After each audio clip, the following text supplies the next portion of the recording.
Ce fut la rencontre étonnante avec un homme passionné, occupé ce jour-là à faire jaillir à coups de pelle plus de 3000 ans de notre histoire. Henri Prade, ce grand archéologue passionné par ses recherches, nous décrit cette zone comme particulièrement riche, car 9 civilisations s'y sont succédées jusqu'au Moyen-Âge. En effet, situé au bord du Lèze, l'antique Latara, du nom indigène, fondé au IXe siècle avant notre ère par les Étrusques, fut un port important de la Méditerranée occidentale. C'est en 1963 qu'Henri Prade commençait la découverte des sites latois, aidé par quelques amis. Et il découvrait d'innombrables trésors qu'il offrait à la commune, dans un contrat moral et tacite, lui laissant le droit de fouiller ce sol jusqu'à sa mort.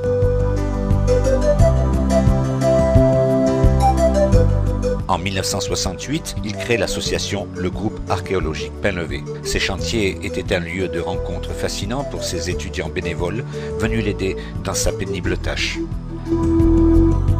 On y recueille divers objets, monnaies diverses, fragments de mosaïques, amphores, fragments de tuiles, tessons de verre et 1000 autres objets.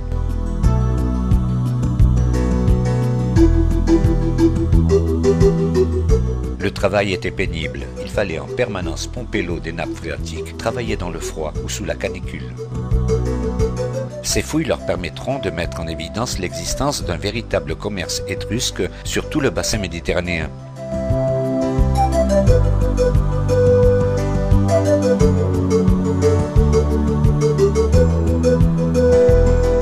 Alors qu'Henri Prade sacrifie tout de son temps et de ses loisirs, les promoteurs immobiliers peu scrupuleux achètent la plus grande partie des terrains disponibles. On va jusqu'à traiter cet homme de dinosaure et on l'empêche de fouiller à certains endroits de la commune. Cet homme est gênant et les villas recouvrent peu à peu ce sol chargé d'histoire.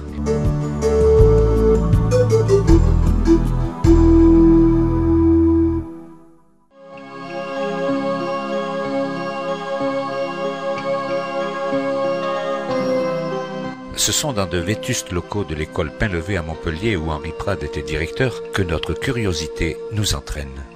Le spectacle est hallucinant. Défilent devant nos yeux des verreries romaines.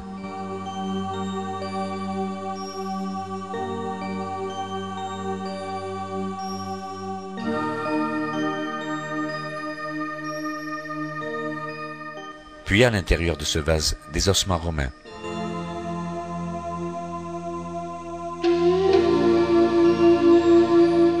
Des poteries innombrables encombrent les rayons. Ici, une poterie assez imagée du Romain avec sa romaine. Des lampes à huile de toutes sortes. Des clous en fer. Des hameçons d'or. Des fibules pour maintenir les vêtements. Notre bon vieux dé à coudre, une clochette, des plans de pêche et même un fragment de tissu romain. Pégase, le cheval ailé, gravé dans une minuscule pierre de 2 cm environ. Des monnaies anciennes,